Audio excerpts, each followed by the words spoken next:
you know.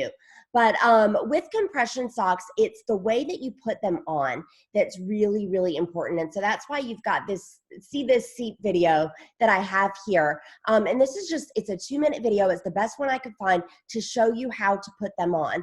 When people don't like them or say that they don't work, the biggest thing is that they did not have the right size compression socks. And so right now you can't necessarily go to a race expo and get sized correctly, but you can make sure that you've got a good return policy should you get the wrong size. Traditionally, it's done by shoe size, but if you don't have them on correctly or have the right size, it's no good no matter what. So I want to show you, this video is 2 minutes long and it is well worth watching. So let's look at this, and then we're going to talk about the science of, does this work? When do I use it? If I want a performance boost, are compression socks for me?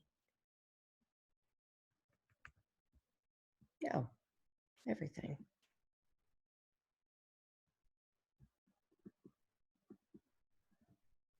How's it going? Michael here with CEP Compression.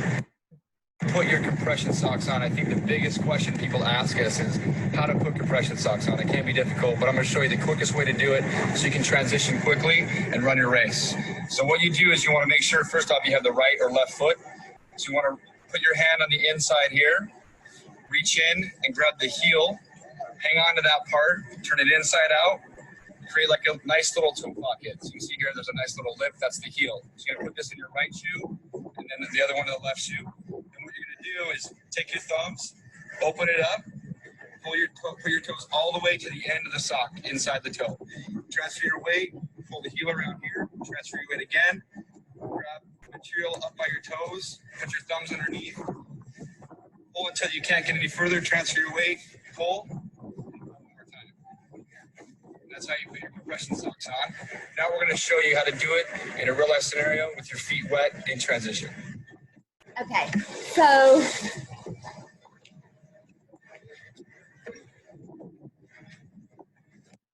Okay, so this was a triathlon video. You guys obviously don't necessarily need it like in transition.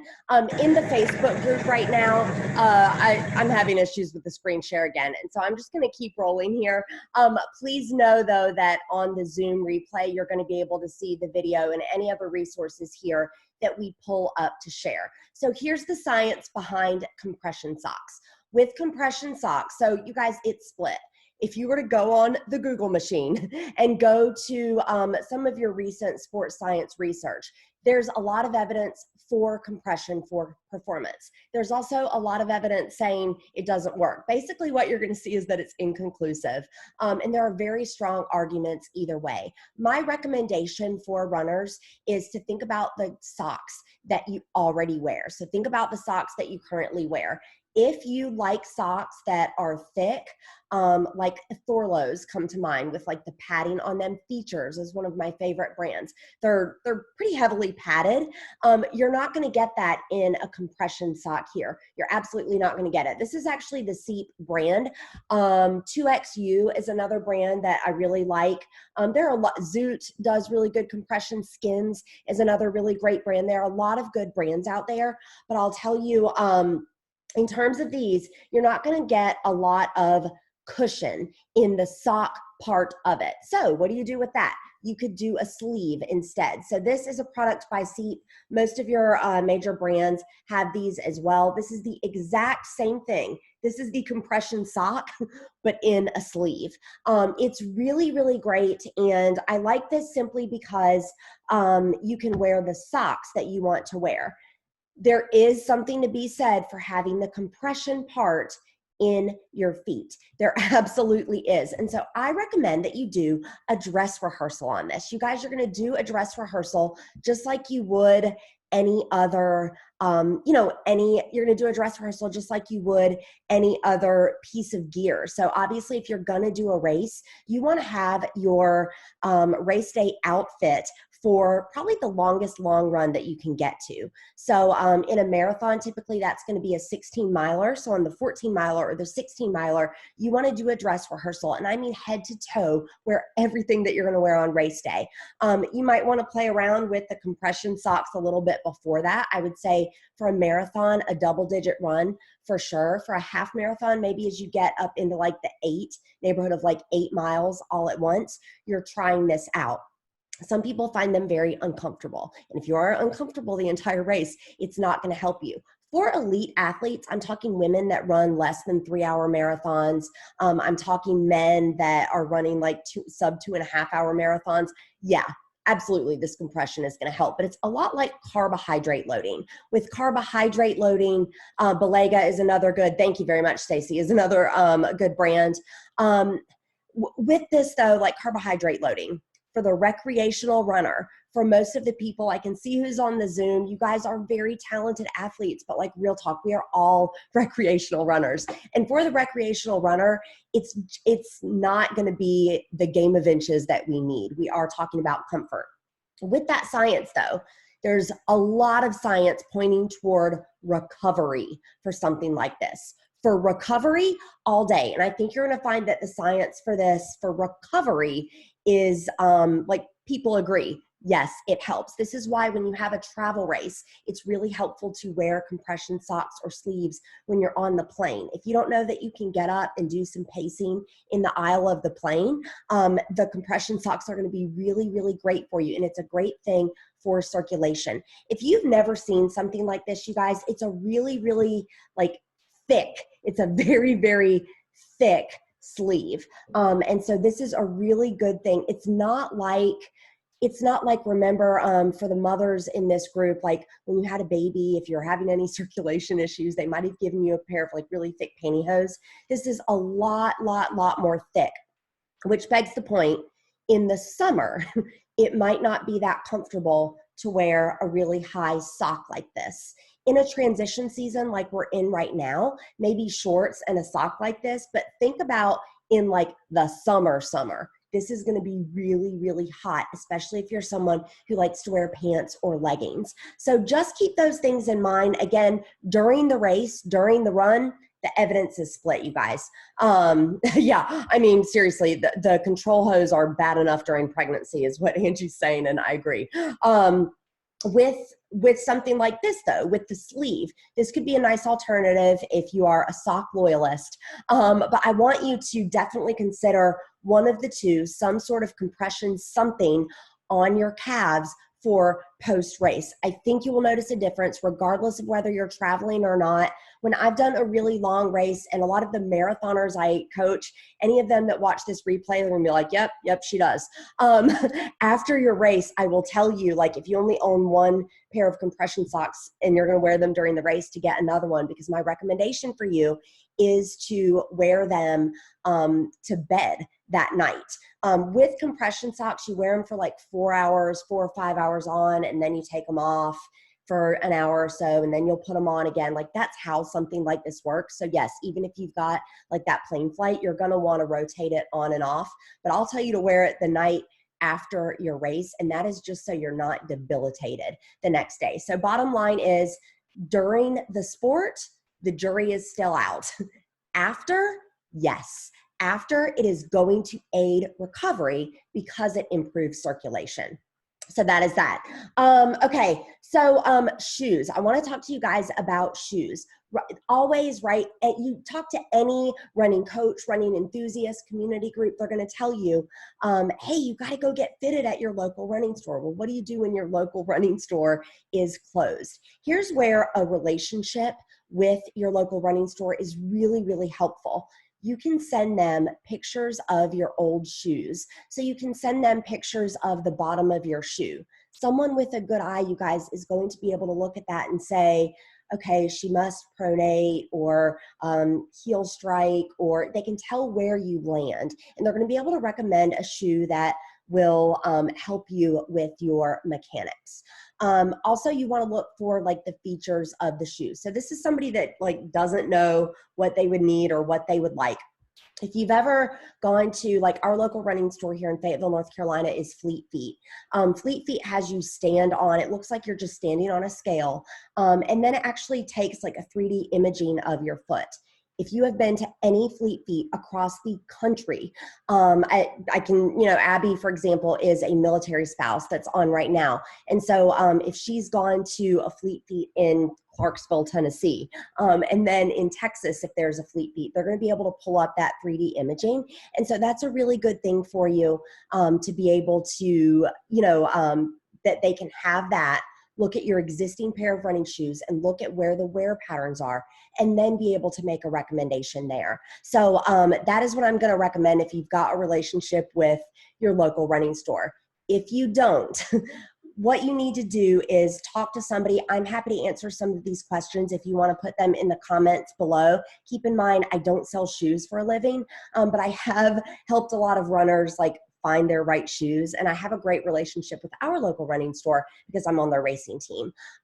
So depending on what you're looking for example, if you have certain aches or pains, sometimes getting in the right type of shoe is going to help.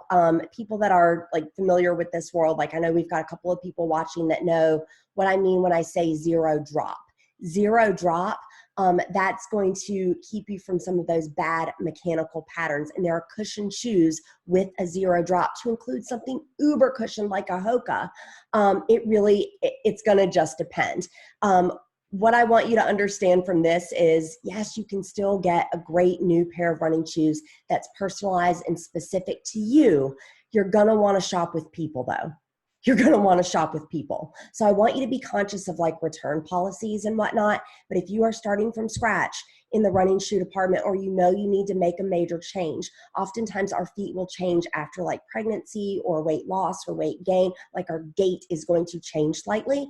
You want to shop with people. You want to find somebody that that knows your personal needs and have them guide you in the right direction. I'm not even going to tell you my favorite brands because my perfect shoe might not be your perfect shoe.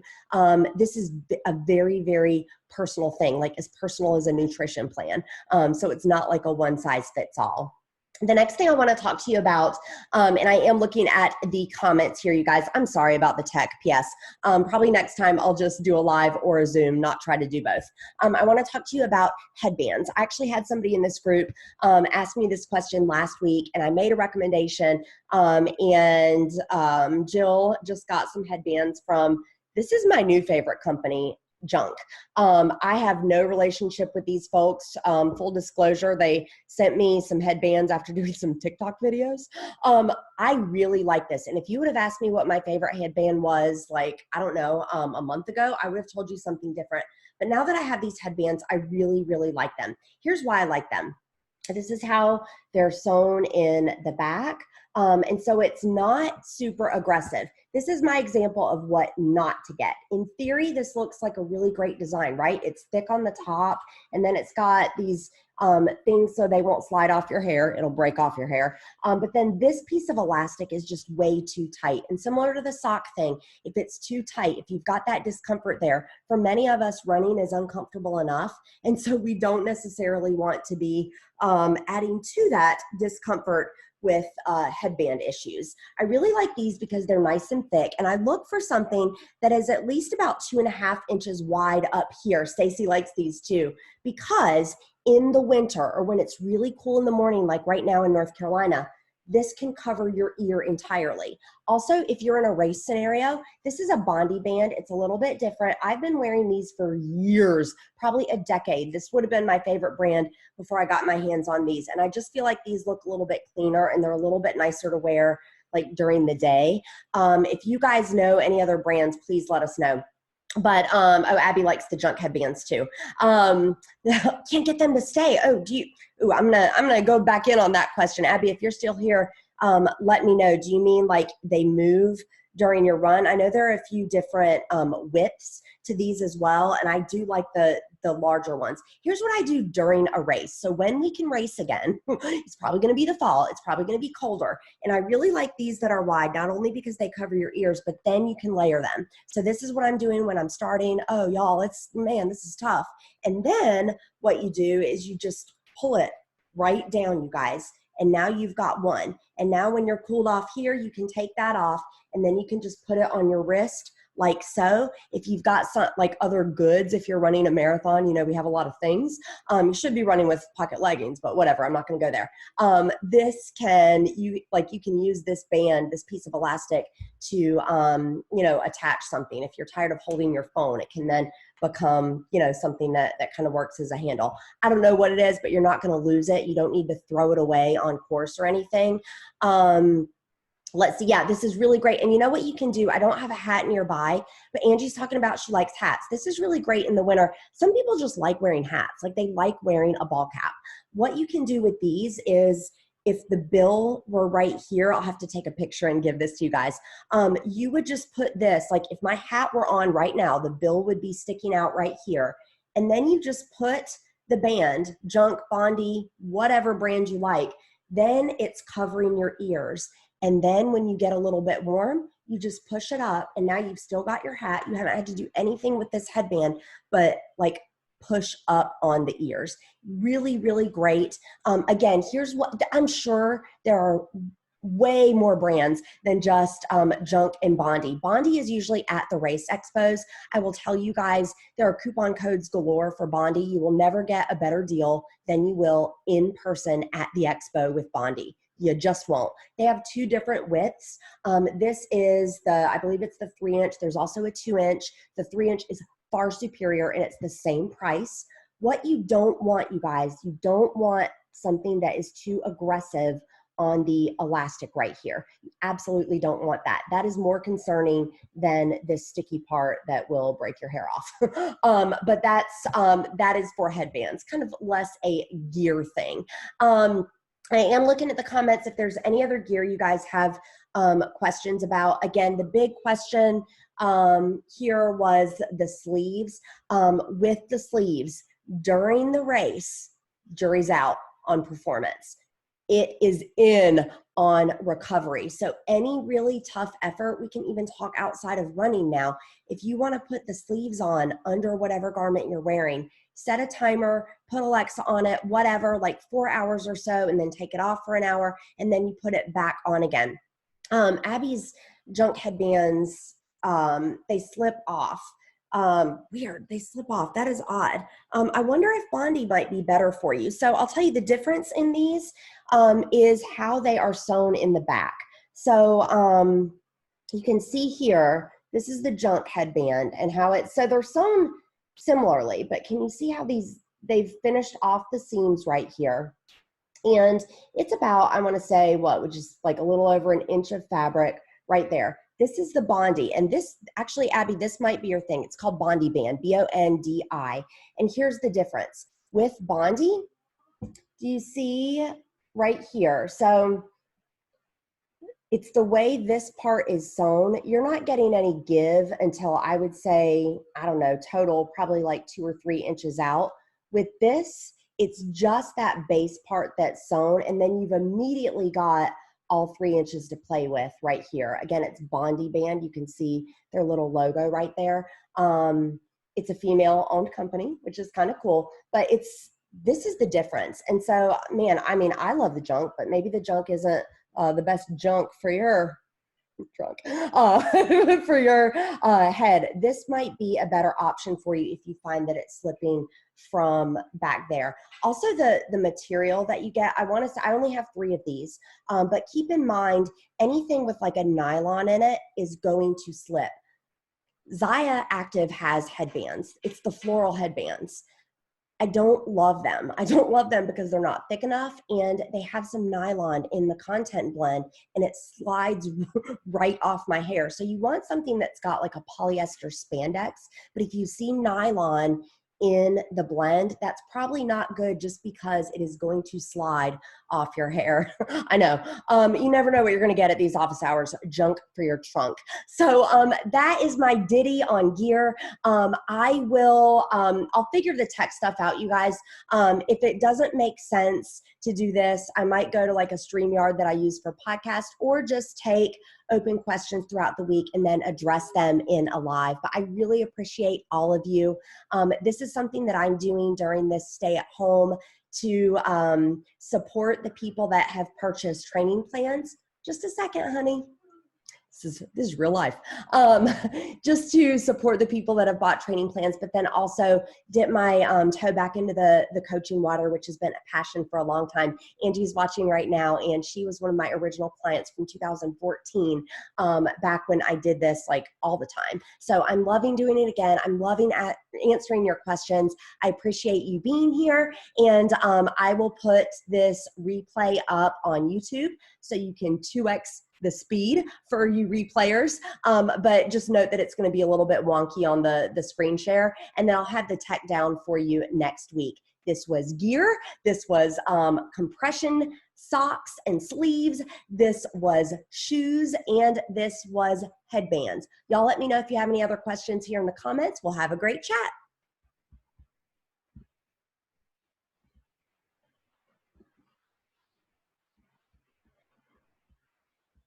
All righty. What is it, Shar? He's not in his bed. That silly goose. You need what?